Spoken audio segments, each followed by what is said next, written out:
Hey, what's going on? That was the intro for Colette Morris.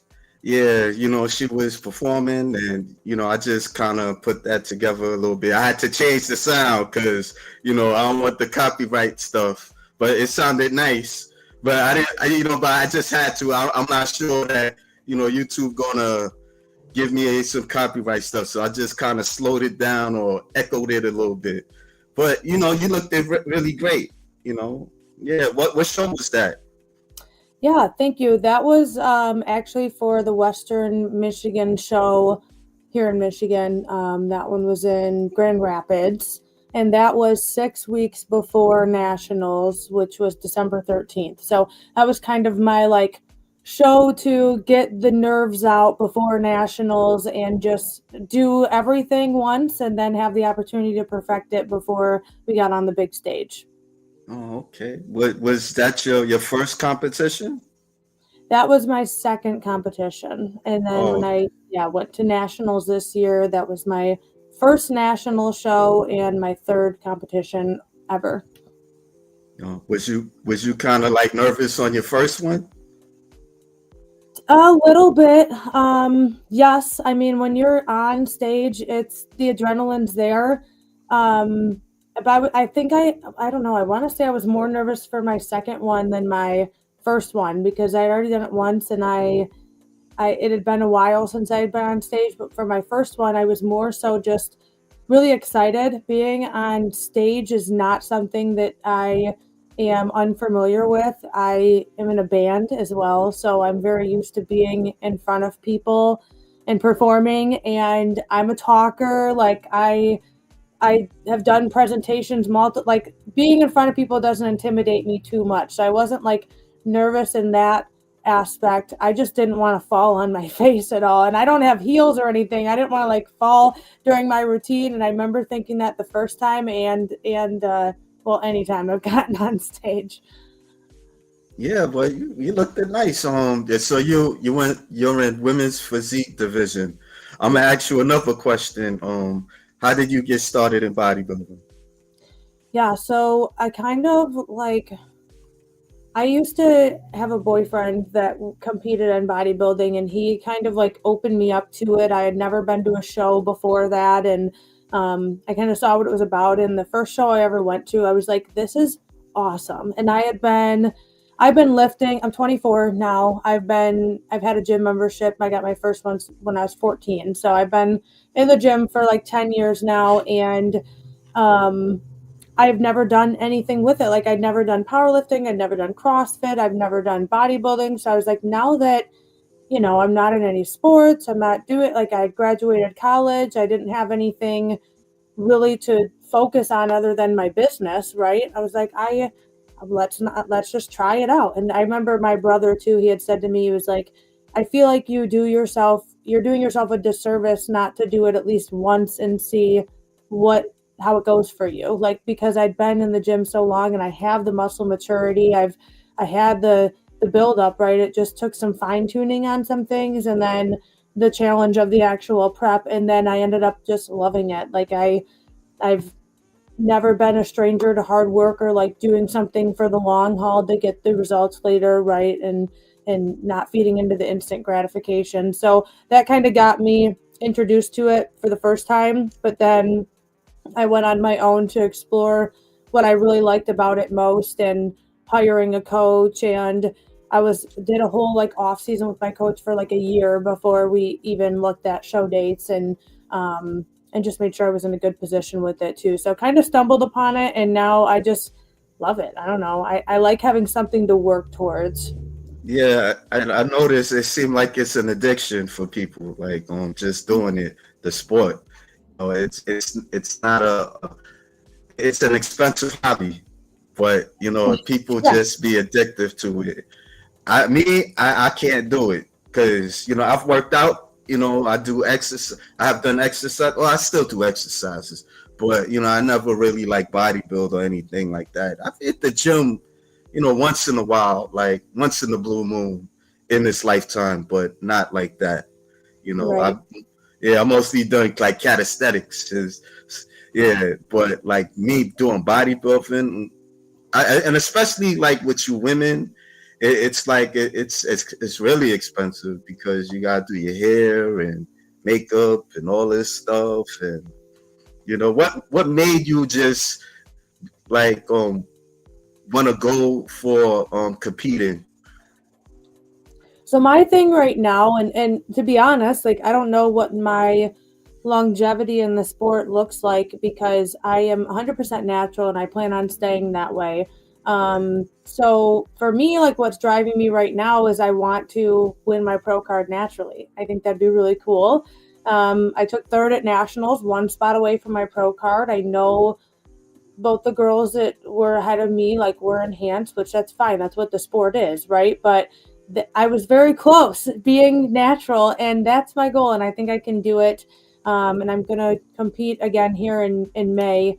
But that one is going to be an all natural show now that the NPC is focusing more on natural shows this year. They've got a couple that they're doing, whereas before none of them were tested. They might have had one. I think they did have one this year, but before this year, none of them were tested. So that's kind of my goal right now. What I'm going for is like, I want to win my pro card. I want to do it naturally. And then I don't know. I definitely will take a longer off season. I could see myself coming back and competing once after that. I have thought about competing in the natural organizations and going to like the Natural Olympia and things like that too. So it just kind of depends what happens in life after this. And right now I feel like I do have the time to focus on it. Like the main things that take my time are me running my business and the gym, which is part of bodybuilding in a sense anyways, right? So I have the time now, I have the money and time to dedicate to it, whereas I may not always. And so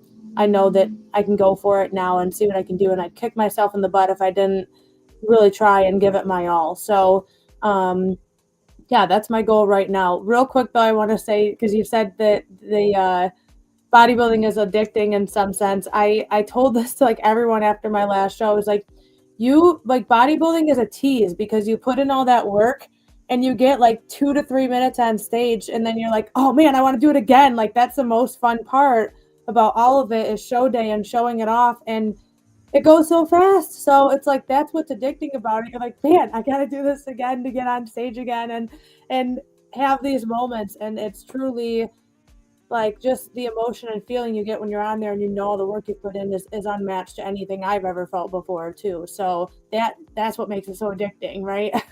Yeah. Did your family ever see you perform on stage or just your friends? Yep, my dad has come to all my competitions. That's cool. My mom came to my first one. She would have came to the second one here in Michigan, but they had a trip that they had already planned and like booked things for before I decided to do the show. So my dad's been to every single one. My family is like very supportive, but my mom has not been to all of the shows there. I have a couple friends that have been to at least the Michigan shows, right? But as far as dad, he's the number one fan that so far traveled to all of them and been to every single one. And my boyfriend now, he's been to all of them too, because we were really good friends before we started dating during my first show. And he came to that to support me as a friend as well. So yeah, I feel very blessed with my support system. And that's a big thing in bodybuilding. Like it's hard to do alone. And if you don't have people that understand it and support you, it can be even harder. And that was something like I was surprised with the amount of love and support I felt being at nationals, being in Texas, even though I just had my boyfriend, my dad, his girlfriend, that was all I had there. But like, I felt like everybody was there. Like the people were posting, they were texting me, they were posting the live stream of the thing. And that support is super important within bodybuilding. Yeah, that's cool. That's cool. Did your father, come and see you? Because I know stories that, some people, their father don't like even want to see them in a bikini and stuff and on stage and, performing in front of everybody. Yeah. So That is I'm no, I was just gonna say like that's a real thing and that's how my stepdad is, to be honest, which like I love him very much, but that's how he feels about it and that's okay, right? It's not everybody's thing. Like they support me in other areas of my life and And while I wish that that could be one of the areas, right? Like, I understand seeing somebody at stage lean and like that is it's just not for everybody, you know. Yeah. Well, you got a nice physique. I mean, we could check you out a little bit. Yeah. Like you're in Michigan. Like, do you follow people like Linda Murray or Andrea Shaw, people Yeah, like that? so I met Andrea in person, and she's down, I believe she's located down in the Detroit area, which we're, you know, looking at relocating downstate for a little bit at some point here in the future too.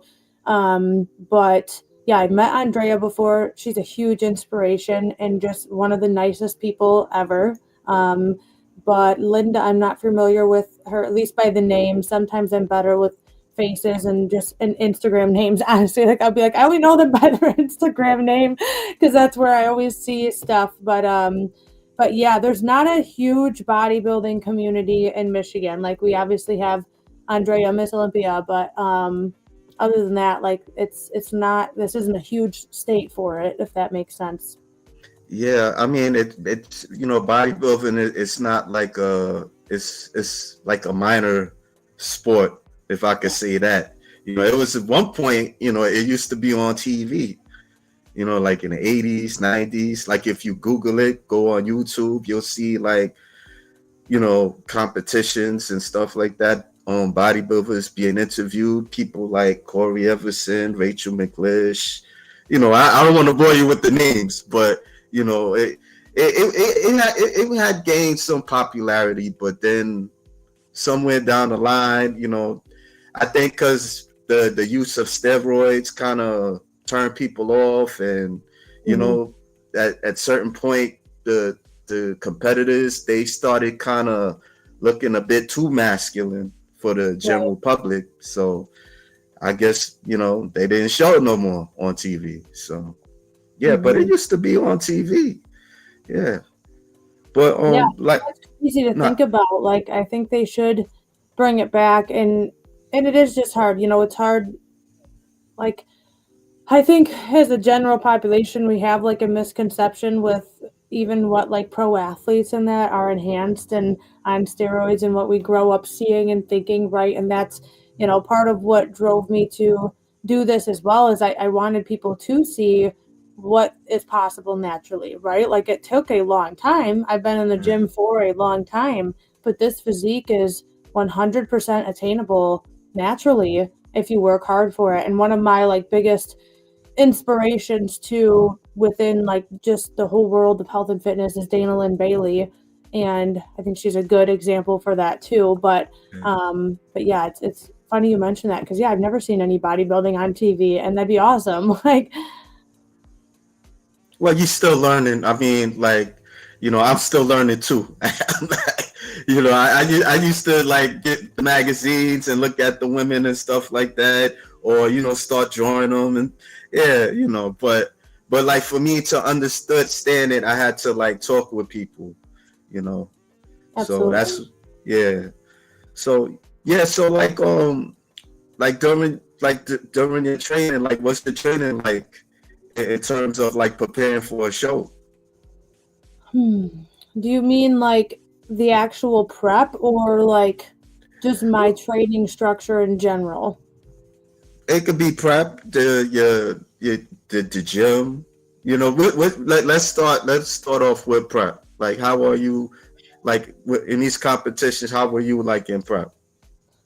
Okay, so I will say in like a humble way, I feel like I'm pretty good about managing my emotions and I'm pretty self-aware and I do a lot of daily mental health work and practices compared to the normal individual. Like I do actually journal every day. I do actually say affirmations every day and tell myself things I'm grateful for, and that's something that doesn't stop whether I'm in prep or not, right? And keeping up with those things and like knowing that you can only control what you can control and doing the best with what you have is such a great mindset to have during prep because you just get so irritated so easily, like depending on where you're at within your prep. But this last prep, like I was very zombie like for a good 5 weeks, and before my prep before this, I really never got to that point. Like I was a little bit leaner than that video you pulled up, and that's not like that's lean, but that wasn't where I was at for nationals. Like I pushed my body to a really rough point to get to where I was at for nationals. So normally, like really, it doesn't get too bad for me until the last like 7 to 8 weeks. Let's just be honest, right? Like it's manageable for me. I've been doing the cardio, I've been doing the lifting, like I've been doing all this for a long time. The food isn't something that changes a ton for me on prep. You just get less of it, right? Like I have honestly been eating the same exact meals for the last year, and that's what works for me. And all that changes is the amount of what I'm eating, and that's that. So food wise, like there's not much adjustment for me. Training, usually there's not much adjustment aside from when you start to get like 8 weeks out, and then it's less about really pushing your, like the training at that point starts to become kind of the least important part. Like you're posing and making sure you're nailing, that's more important. Making sure you are training at a time of the day when you feel like you can optimally train the best, right? Because you also have such low energy and low food. So changing up that schedule to work better for you is usually a change as well. But I'm still lifting 5 days a week. My training doesn't change. I'm probably not going to failure anymore at that point, right? And just kind of getting as much of a pump as I can, going through the motions and trying to keep my weights where they are. But I know that they're going to drop, right? Because there was a point where I was eating like almost a little under 1,000 calories a day, like 970 calories a day or something like that. So I was really, really pushing it. But other than that, like not much changes, at least with me and my coach. My coach is very like, I don't know. I feel like I hear some people's preps and I'm just like, why the hell are you doing all that? Like, I just feel like people try to make it a lot more complicated than it needs to be sometimes, when if you're just consistent, like throughout the year, things shouldn't change through much or so much within your off season, right? Like that's the point of the sport. It's a long-term thing, and you're preparing for it for a long time. Yeah. Yeah, what's your coach name, if you don't mind me asking? Yeah, no, not at all. Dom Kuza. I've been working with him Okay.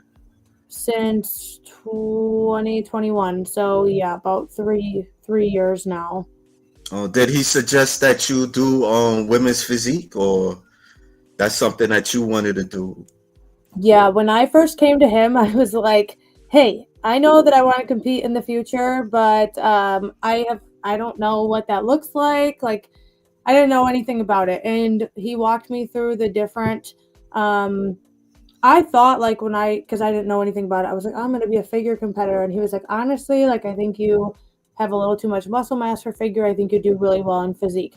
So that's just what we ran with. I've thought about competing in both before and doing like figure and physique. I know some people cross over with that sometimes. But honestly, the thought of wearing heels just makes me want to throw up. So I don't want to do that like at all. And not right now. Anyways, I like physique. I like my poses. I think it's a perfect blend of femininity and masculinity, right? And then whereas the other like figure's not too girly, whatever, but like I could never see myself doing like bikini poses or wellness poses or things like that. Not that I have anything wrong with them. It's just not me. It's not for me. Like I've always been the girl that's like, ooh, like feel my bicep. Like what? Not that you have to have that persona to be in women's physique, but I do feel like there's more of like a masculine cross with that, but you can keep it feminine as well, and that's what I like about it too. Yeah. I mean, they have like a new division. It's like the fitness division, the fitness model division. I don't know if you know about it. I'm sure Yeah, you I've do. heard of it. Yeah. So yeah, so some people, they have mixed feelings about it. Some people they're disgusted about it. No. So what's your thoughts about it? I think that it is great for expanding the sport, right? Like I like that idea of like we want more people in the sport, yada yada, right? But if you want me to be honest, Like, I think that the criteria that's on NPC's website right now for what divisions are supposed to be is not what they actually stick to. So if they actually stuck to that criteria, then there wouldn't be like this problem of having like these super built up bikini, you know what I mean? Like where everything just keeps growing and growing and growing. And while that's also the nature of the sport, right? If we look at bodybuilders from back in the 70s, back in the 80s, like it's very different to what it is now. And that's the nature. We're like, there's so much in our foods, like more people are on performance enhancement drugs. Like that's just how it is. And people are also, I feel like, I don't know, nowadays in this generation lifetime, like it's easier for younger kids to get started in the gym earlier. Whereas like before, that was something that I feel like people didn't even get into until they were like in their 20s, right? Now you do have like 15-year-olds starting in the gym and things like that, which is awesome. But yeah, like long story short, I think it's good to expand the sport, but I think that there's other areas that they could be implementing different things first, or maybe putting more money into divisions that they already have at different shows before spending money on something else just to get more people in it. Like there's already, I don't know, there's already a lot of Yeah. people that compete bikini, like at the beginner level of the sport, right? And I just think, I don't know, I get why they did it, but yeah, I and the whole like turning pro, I don't know all of the, I'm not up to date on all of the specifics with it too, but I believe like you can turn pro as a fit model, and then you have to only compete fit model or like qualify for something else to be pro again. So that part I like, that you can't just like become a fit model pro and then be like, I'm gonna be wellness now as a pro, and you know what I mean? So that part's nice, because at first I was like, this is complete bullshit, if you want me to be honest, right? And then I felt a little bit better about it. So I have mixed feelings about it, but at the end of the day, I think it is a great way to give people a taste of what the sport is like without being like, hey, you need to work like 3 years just to get here to compete at an entry level. Because that way people can see like if they like it, see, not have to put their life online for 2 to 3 years and get on stage. But then there's the aspect of like, that's what the sport's all about too, and that's the point. So it's a double-edged sword, I can imagine with bikini. I mean, like how many competitors they're gonna have, because bikini, they'll probably have like 20 people like competing on stage and stuff like that, and it'd be like different classes, like because I went to, I watched the OCB live stream, and like the Yorktown, they had like different classes, like the A class, the B class, the C class, and it was like 20. Like I don't even know if 20 is the exact number, but it was a lot for me to just kind of just focus on like one competitor who's gonna win it all and stuff like that. So yeah. And that's usually how it is. I mean, even for nationals this year, I'm pretty sure like our prejudging started at 8:30 or 8, I want to say 8 or 8:30.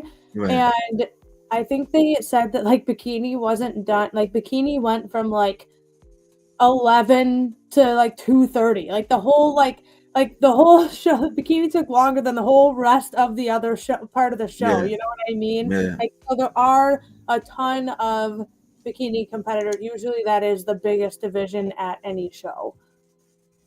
Yeah. And well, usually speaker bodybuilding is one of the smallest. Yeah. Well, we got Oliver's George Page.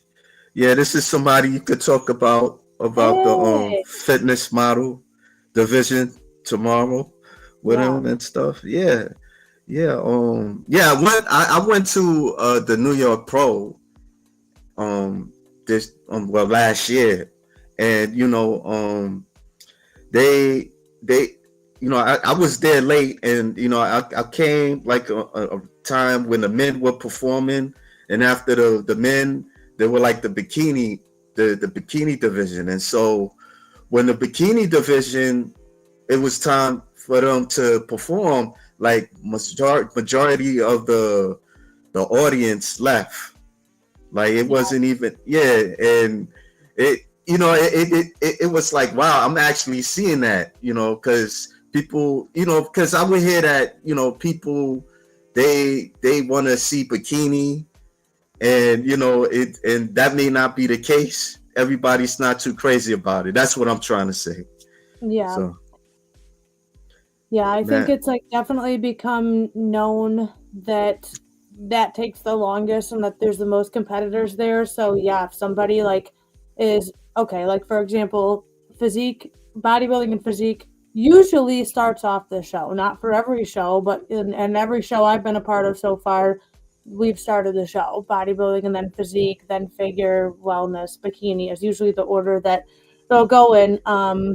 So like, if somebody's watching me, they're not going to stay 4 hours to watch the bikini. You know what I mean? They might if they have a lot of interest in it, but that's most people's mindset because they already know how long it takes, right? And I feel bad for that, right? And I even felt I remember thinking show day, I was like, man, like I'm done. The show literally just started and I'm done, like 30 minutes in, and all these other girls gotta wait so long, literally all day, and maybe get, a 2 hour break before the final show, whereas I got all day.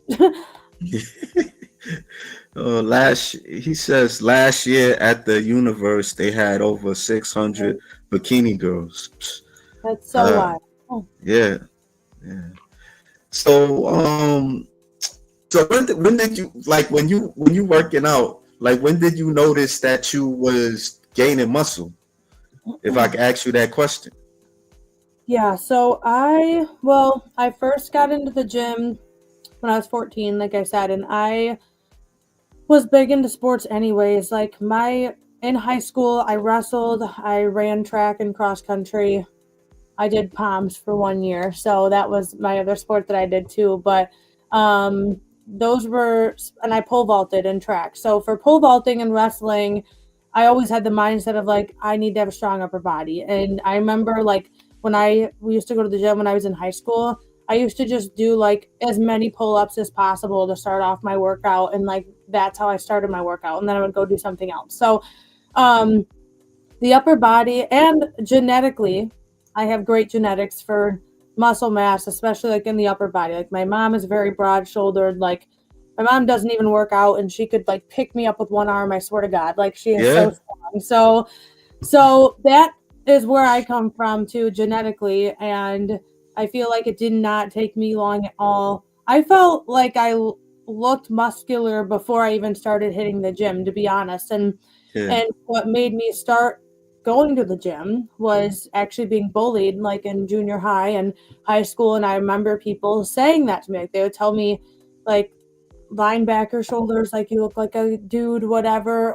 And that stuff got to me. And eventually it got to the point where it was like physical bullying. And I was like, I need to be able to defend myself. Like I got like jumped one time after school and had to get a PPO against some people. And this is in junior high. Like imagine imagine like having a daughter and your junior high daughter, like having to deal with this nonsense at school. Like it was god awful. And I had moved too, like that didn't help. I moved in junior high and moving a whole new town, whole new school, whatever. So that's what got me in the gym to begin with. And I wanted to look big. Like at that point, like I'm the type of mentality, I'm like, oh, like I'll show you what manly and muscular looks like. Like you want to tell me I look like a man? Oh yeah, I'll freaking show you. Like this is what, So that was, I always went in with the mindset of like, I want to be strong, and thinking about how that played in my sports, how whatever. So it was very early on that I was like, I'm muscular, like I'm buff. I like it that way. And I don't know. Some people thought that was weird in high school, maybe like, but I've always embraced it. I don't know. I like that that's the background I come from, and I like being strong, and people's comments of like being manly or whatever have never gotten to me because I just like laugh and I'm like I feel like I'm bigger than a lot of the guys that are just walking around. You know what? And that's how I like it. yeah. I think women with muscles, it can be attractive and unattractive. It has this. it has its do's and don'ts. That's all. Like when you was wrestling, like you was wrestling with guys or girls mostly. Both. So I started on Yeah. our guys wrestling team, and then I remember I actually started a girls wrestling team at our high school. So I went to our coach one day and I was like, "Hey, I just want you to know that I've had like multiple people come up to me and say I would so wrestle if I could just wrestle girls." Like because I was the only girl. Well, no, we had one other girl. One year we had one other girl on the team with me, and then the next year we had three other girls on the team with me actually. Yeah. So kind of like started a trend there. But I told him, I was like, I know I have like five other girls that I know would wrestle if we could create a girls team. Like, can we do it? So we ended up doing that. And my sophomore year of high school, we created a girls team that was in the fall, where the boys team was in the winter. So in the fall, I dual sported with cross country and wrestling on the girls team. Our first year we created our team, we got third in the state, and we had 12 girls, so we had even more interested once we made it a thing. So I wrestled against both, but yeah, to your point, like I think there are, and it's to each their own, right? It depends what you think is attractive and how you feel confident, right? And even for me, like yes, I'm saying I've always loved that, but I know that I've pulled up girls to like showing them to other people. I'm like, I would never want to look like this. Like this is too manly for me. This is too masculine. And there's that point too, where like I love the way I look, but I still have a line that I don't want to cross as well. Yeah, yeah, I understand. I understand. This is bodybuilder that I see. I that her name is, but she to me, she looks very masculine and feminine, and it'd be like, I'm not gonna lie. Like when I look at it, I'm like, okay, wow, because she got some nice muscles, but Yeah, it's just that the masculine, it just takes over the feminine, right. and it just kind of like it ain't it's not. I wouldn't take it as really a pleasing, appealing to the general public like that, you know Right. so Yeah, which I definitely get what you're saying. Like, yeah, there's a line for everybody, and I've seen people too myself where I'm like, yeah, that's not. I don't want to. I joke and say like, I don't want to look like a Chad. Like that's how I feel about it. yeah, yeah. Would you want to like move up to like the bodybuilding division, if they have like a natural? I don't know if they have Yeah, that. Oh yeah, yeah. Matter of fact, they do have like a natural. I think so. There's people that have won a pro card in natural bodybuilding in mm-hmm. the NPC. Yeah, yeah. Yep. So So I have thought about it before, especially like I said, now the NPC is focusing a little more on their natural shows and highlighting that a little bit more. So yeah, I've definitely thought about it, but really like I just want to go as far as I can go without ever taking anything. Like I never say never, but I feel pretty strongly now that I wouldn't do that. And another reason too is not just because like I think you can take PEDs and not look manly, right? But another reason for me is like I mentioned earlier, I'm in a band. I'm the lead singer in a band, and I sing, and I know that voice is one of the number one things. Like if I hear somebody talk to me, I'm like, oh, you're on stuff. You're on something, right? Like I can tell immediately, and that's something that I also have to think about that other people don't, and that's a gift that I have that I don't want to give up and throw away just because I want to gain more muscle. Like I also want my health to be all sound throughout the rest of my life, and I don't want to have my voice change. And yes, so that's another thing that I think about aside from the look itself. you the lead singer. Yes, I am. Okay, because I seen like if I'm not mistaken, I seen you like playing your guitar on one of the Instagram Yep, I reels and do stuff like. play guitar, but I play guitar very lightly, and the guys in my band play way better than me. So I handle the singing, they handle the other stuff. Yeah, okay, that's cool. I played a guitar before, but I kind of stopped. It was like I don't know, for some reason I kind of lost interest a bit, so. It's definitely something you gotta keep up with. Yeah. I was learning like on the G chord, the C chord, the D chord, but it wasn't like a long time. It then I started doing the electric keyboards and the saxophone. So, Oh, but then I stopped. Yeah. Huh? nice. Oh, I just said nice. Those are, Oh, yeah, okay. good things to dabble into. I used to play a little bit of keyboard myself, but I lost that. I still know how to play guitar, but I don't really know much of anything on the keyboard anymore. I'm gonna ask you a silly question. You write your songs? I used to. I haven't written a song in a long time, but Oh, when I was younger, I that's like what I saw myself doing when I was older was being like a famous singer, a famous musician, right? So I used to write all my own songs, and I haven't done that in a while, but it's still, yeah, something I feel like I would like to sit down and do sometime. Yeah, that's a good question. I haven't done that in a while. You just made me think of something.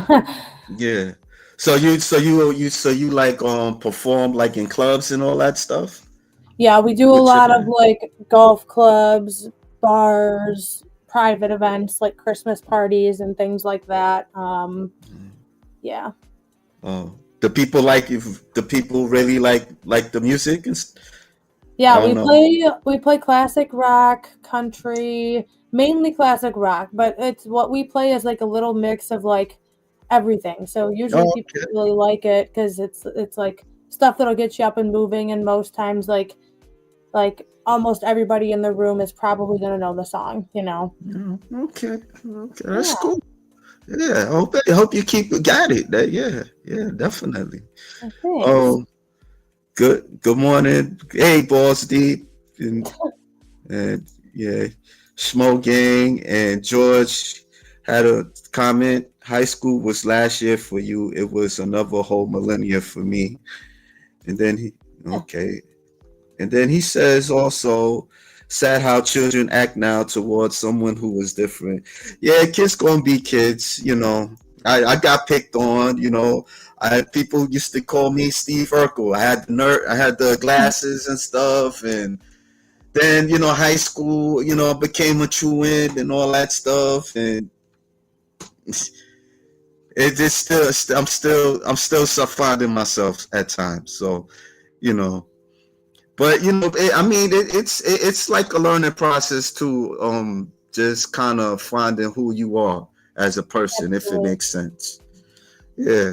Yep. And So there's always going to be people that don't like what you're doing or whatever, but you learn to handle it better as you get older. And as a high schooler, it feels like it's the end of the world. So, yeah. I mean, it just prepare you for the world. That's all. Because even when you get over, you're still gonna get bullied, but in a different way. That's the funny part. It right. could be more mental than physical. Absolutely. So yeah. So like tell me about Seymour Fitness. Yeah. Real quick, I just want to say I've got to wrap up here in the next like 5-ish minutes. I've got another meeting at 1 that Okay. I've got to prep some things for. So, You know um, what? Let me play this video a little bit because it's more about you real quick. something I'm super proud of this year within my health and wellness has been creating more work-life balance. Is time blocking.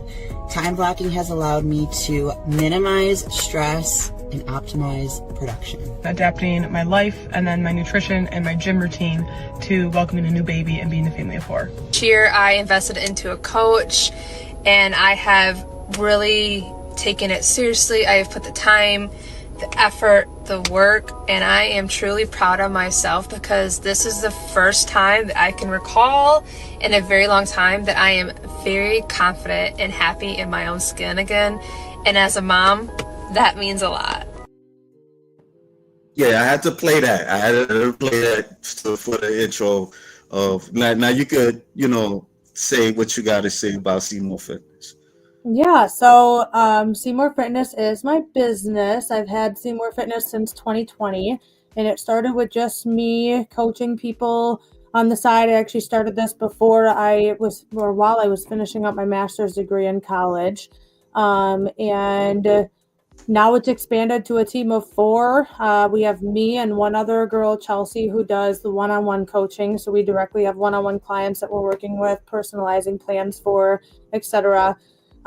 We have Kelly, she was the 3rd girl that came across in the video, and she runs our group coaching program, which is called Gain and Sustain. So this is more of like guidance, but do on your own. So there's no weekly check-ins with that, and not a ton of personalization, but it gives you the roadmap to what you need to help you with your goals too. And then we have Ashley, who was the last girl in the video there, and she is our in-person trainer. So her main job and duty is to show up at the gym in person here in West Branch and meet with people who want some in-person training as well. So that's our team of 4. We really grew this last couple of years. Like we've just been growing and growing, which is a blessing for sure. And I absolutely love what I do. I really always have focused on the impact over everything. And I feel like that's really shown this last year with our growth, because a lot of our clients we get just from referral basis because of the results we have other people get. And then they tell their friends and they want to join too and do it too. So it's awesome. We focus a lot on the education behind coaching. We're not just like giving you protocols. We're teaching you about what you're doing and how to sustain that long term when your goals change as well.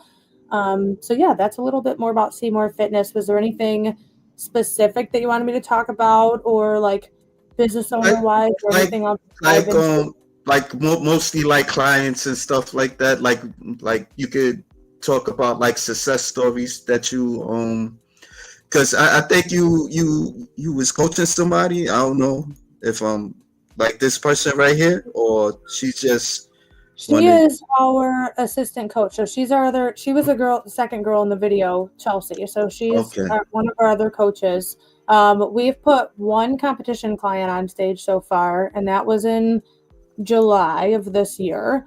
So her name is Lucy. She's on my page somewhere down there. But so she's our only competition client, but we do have a couple other competition clients that haven't stepped on stage yet, but mostly we work with lifestyle clients. And we do a lot of our like main success stories. Yes, we have all the testimonials you can see on our website of what people say, their photos and things. But something that I really pride Seymour Fitness on is that we get to the root cause of all problems, and we do blood work analysis with all of our clients, and we help with insulin resistance. We help with your cholesterol.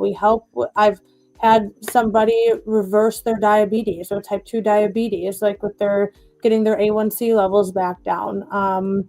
All of those things, which are the true lifestyle changes, that those things, they hinder your life, right? If you are bloated all the time, if you feel like you can't eat what you want, or you feel like a slave to the scale or whatever it may be. So a lot of there's Lucy, that competition client right there. You just scroll down. So that's our one girl we put on stage. And then tell me which one? Her? Right. Yep. Is this her? Yep, that's Lucy. Okay. Yeah. Okay. Wow. So okay. She did. This is before and after. Wow. This look nice. And she does bikini. Yep. And this was her first competition. Oh. Wow. That's nice. Yep. Nice. So we do work with some competition clients, but don't have a ton of experience with people on stage yet for competition clients. But Chelsea's got over 60 clients, and I have over 50. We've got, about like 140-ish in general within Seymour Fitness, within our one-on-one coaching and our group coaching. So a really big, awesome community of people looking to make an impact, and just it's inspiring. I look back now and see what I've built, and I'm just like, oh my gosh, like I want to tell everybody and scream from the rooftops, like you can do absolutely anything you set your mind to. You just gotta keep going. That's cool. Like how long you been doing it? I'm sorry, I don't know if I caught that. No, that's okay.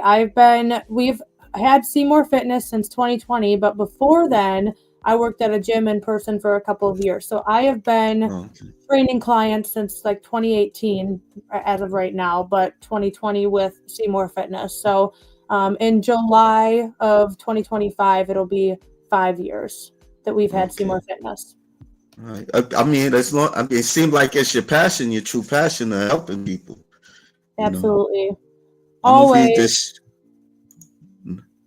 No, I'm gonna read this chat and then I'm gonna have to let you go because I don't want to take you hostage. No Good worries. Thank afternoon, you. Colette, AKL, and everyone on the chat. Hey, and he says, "Amen." Yeah, yeah. So I mean, again, what? So for 2025, do you have a show or you're Yep. not? So May 10th, I'm not sure if we'll be competing the 10th or the 11th, but the Pittsburgh Pro, they're doing a natural NPC show in Pittsburgh. So I'll be doing that one the weekend of May 10th, which is, I don't know, like 16 or 15 weeks out right now, which seems sooner than I thought, but I'm excited for that. So I'm staying at a leaner point now to start my prep in a little leaner spot for my next show.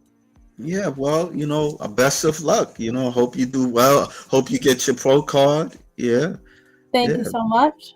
yeah. So, do you have any shout outs or you good or?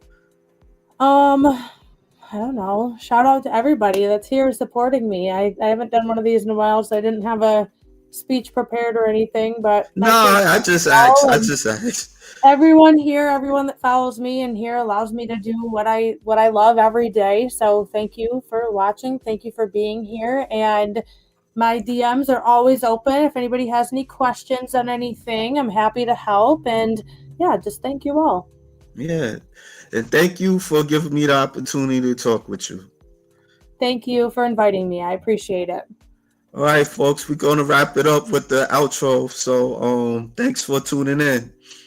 And all the race George Pace says can't wait till I get more return tomorrow. So yeah, you'll Me have fun with too. him. See you tomorrow.